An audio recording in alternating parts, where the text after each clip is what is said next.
Sa isang sulok ng misteryo, isang tagapag-ingat nagbabantay sa kanyang mga tagasunod mula sa kailaliman ng kanyang pagkatao.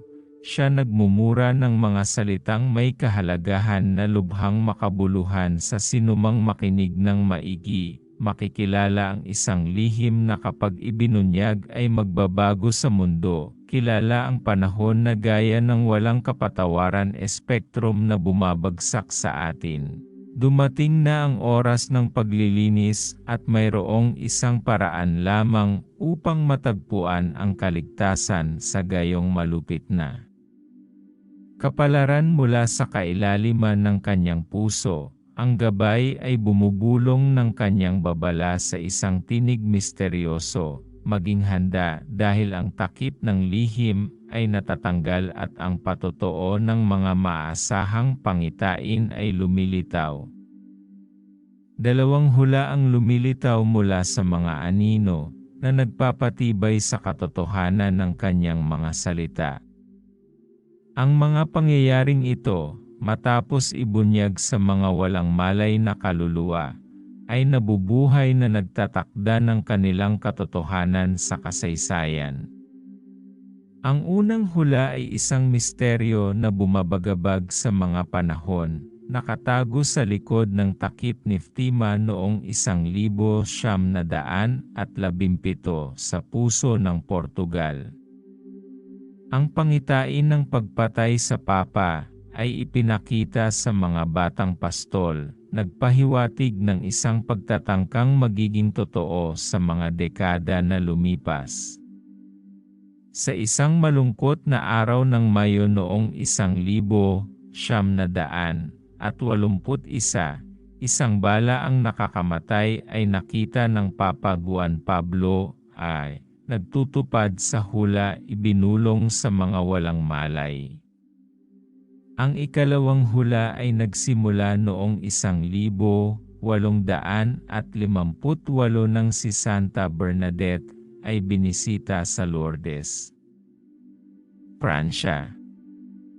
Sa kanyang kababaang loob, ang pangitain ay nakatuon sa isang balon na may kapangyarihang magpagaling, na sa panahon ay magiging isang mahalagang dakong pilgrimage sa Lourdes. Ang mundo, gaya ng ating kilala, ay nakatagilid sa kailaliman.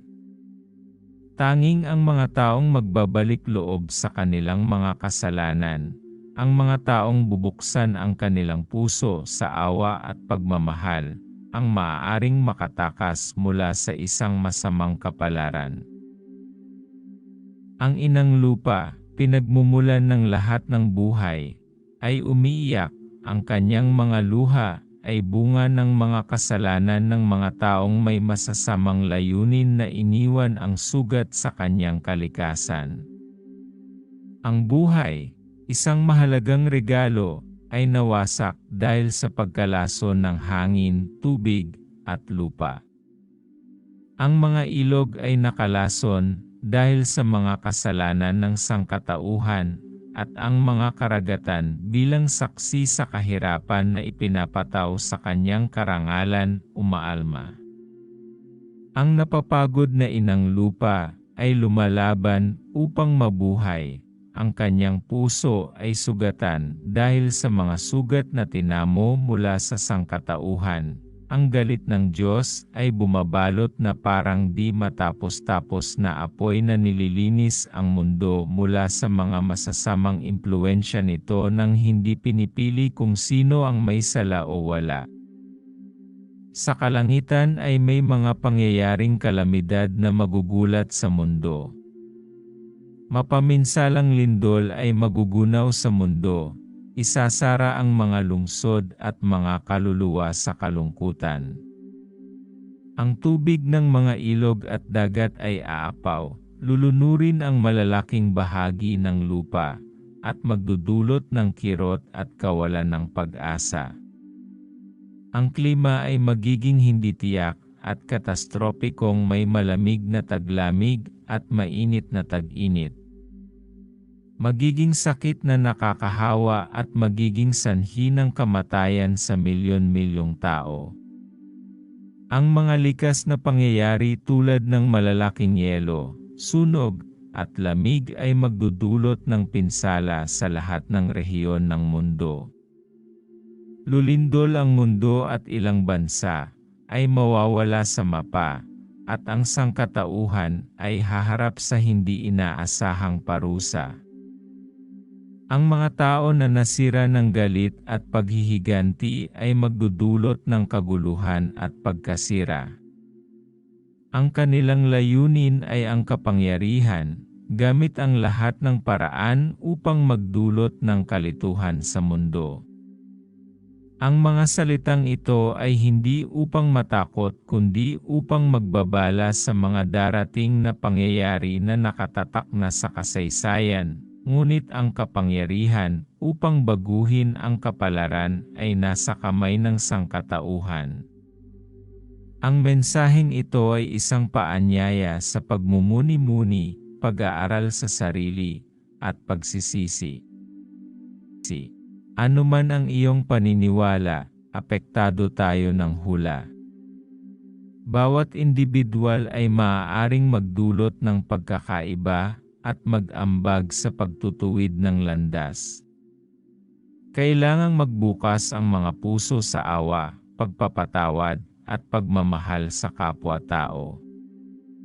Mahalaga na labanan ang pagkakaiba-iba at itaguyod ang pagkakaisa sa mga tao.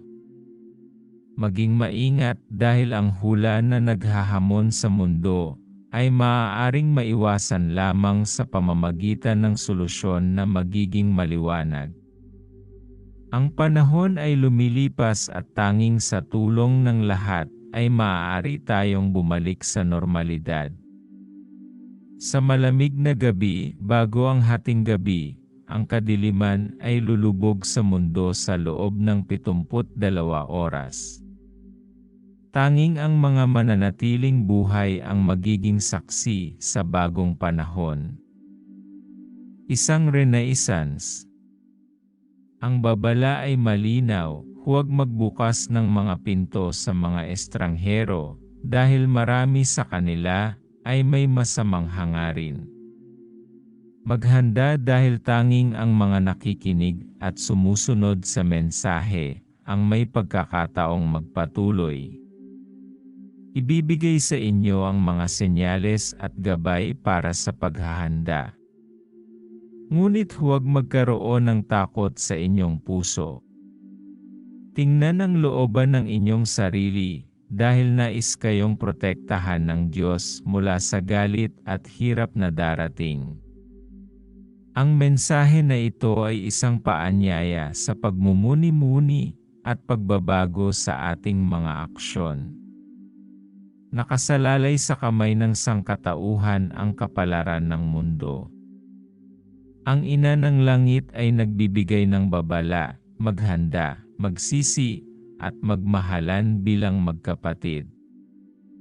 Kahit na ang eksaktong petsa ay nasa kadiliman, ang oras ay maikli. Tanging ang mga naniniwala sa Diyos at sumusunod sa Kanyang gabay ang makakakita ng lakas at proteksyon sa mga araw ng pagsubok. Ang mga sumama sa paglalakbay na ito ay magiging mga mensahero. Ang tanging sigurado ay na ang kalamidad ay malapit na, ang oras ay nagmamadali. Tanging sa tulong ng lahat ay magagapi natin ang madilim na yugto na ito, ang pag-asa, isang liwanag na patuloy na nagtatagal sa mga pinakamadilim na araw, ay nagiging isang ilaw sa gitna ng kadiliman. Hindi dapat kayong matakot na magbukas ng mga pinagpala at magdasal sapagkat ang pananampalataya at panalangin ay magiging inyong kalasag sa mga sandaling pagkakawatak-watak. Kapag nagkaisa kayo, maaari kayong magpahigpit upang harapin ang darating na kahihinatnan, ngunit maging mapagmatyag, huwag buksan ang mga pintuan sa mga estranghero dahil maaari silang maging panganib sa inyo. Ihanda ang inyong mga sarili sapagkat ang mga nakikinig at sumusunod sa banal na mensaheng ito ay magkakaroon ng pagkakataon na mabuhay sa darating na panahon. Ang mahahalagang senyales at gabay ay ibibigay. Kahit ang takot ay subukang manirahan sa inyong mga puso, tandaan na nais ng Diyos na pag-ingatan kayo mula sa galit at hirap na magbabadya sa mundo. Ang mensaheng ito ay isang paanyaya sa aksyon, isang paanyaya sa malalim na pagmumuni-muni sa inyong mga gawa, at isang paalala na mayroon kayong kapangyarihan upang baguhin ang kapalaran. Ang kababaan loob at pagsisisi ay maaaring magbigay ginhawa sa kaparusahan. Kapag natapos ang madilim na panahon, ang isang malaking senyal ay magbibigay liwanag sa kalangitan. Alalahanin ang sakripisyo na ginawa ng anak ng Diyos para sa mga kasalanan ng mundo. Naway ang mensaheng ito ay marating ang lahat ng sulok ng mundo, at bawat kaluluwa ay tanggapin ito ng seryoso. Hinimok ko kayong ibahagi ang hula na ito sa buong mundo sapagkat sa pamamagitan ng kamalayan at paghahanda, ay maaari niyong harapin ang mga darating na pangyayari. Ang kapayapaan at awa ay palaging sumainyo. Manalangin, mahalin ang isa't isa, at maging handa na baguhin ang kapalaran ng mundo. Ang Ina ng Langit ay nagmamalasakit sa inyo sa lahat ng oras, sa oras na ito ng malalim na pagmumuni-muni. Ang gabay at pag-ibig ng Ina ng Langit ay itataas para sa ating lahat. Ang kanyang mga salita ay isang liwanag ng katotohanan sa gabing misteryo na nagsisimula sa atin. Naririnig natin ang kanyang tinig at nararamdaman ang kanyang presensya. Siya ay patnubay sa atin tungo sa pag-unawa sa mga hula na natupad at hindi pa natutupad, at itinataas tayo sa pag-alam sa pagdurusa ng Inang Kalikasan dahil sa ating mga kasalanan at maling gawain. Sa kanyang mensahe, ipinaalala niya sa atin ang mga paparating na kalamidad at ang kahalagahan ng pananampalataya, kababaan loob, at pagmamahal. Ang kanyang mga salita ay isang paanyaya sa pagninilay, pagtutuwid ng ating mga pagkakamali, at tapat na pagsisisi. Hinimok niya tayo na buksan ang ating mga puso sa awa at pagkakaisa.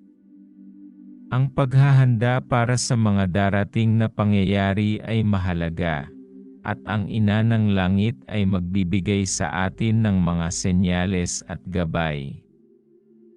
Ngunit tandaan, ang takot ay hindi dapat magkaroon ng puwang sa ating mga puso. Hindi natin dapat tignan ang labas sapagkat nais ng Diyos na protektahan tayo mula sa darating na galit at hirap. Ang mensaheng ito ay isang paanyaya sa malalim na pagninilay sa ating mga gawa, at isang paalala na nasa ating mga kamay ang kapalaran ng sangkatauhan. Hinimok tayo ng Ina ng Langit na magkaisa sa paghahanap ng mga solusyon at harapin ang mga pagsubok na darating. Sa panahon na ito ng pagsubok, tandaan natin na mas malakas tayo kapag tayo ay magkakaisa. Maaari nating lampasan ang anumang hamon at harapin ang anumang unos sa buhay. Itinuro sa atin ng kasaysayan na ang mga pagbabago at pag-unlad ay nangyari dahil sa pagkakaisa at pagtutulungan. Ang pagkakaisa, tulong-tulong, at inspirasyon na natagpuan natin sa pagkakaisa ay nag-uudyok sa atin tungo sa pagkamit ng mga layunin na hindi natin kayang makamtan mag-isa.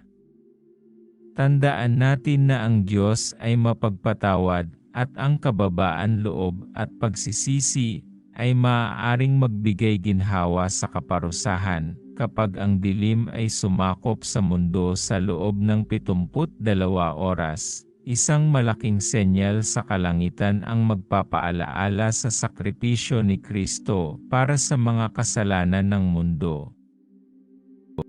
Naway ang mensaheng ito ay marating ang lahat ng sulok ng mundo, at bawat isa sa atin ay tanggapin ito ng seryoso.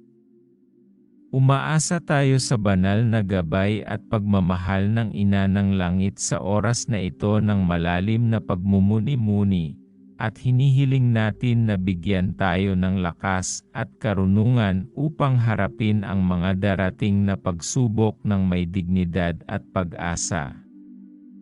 Ang kapayapaan at ilaw ng Diyos ay palaging sumainyo. Amen.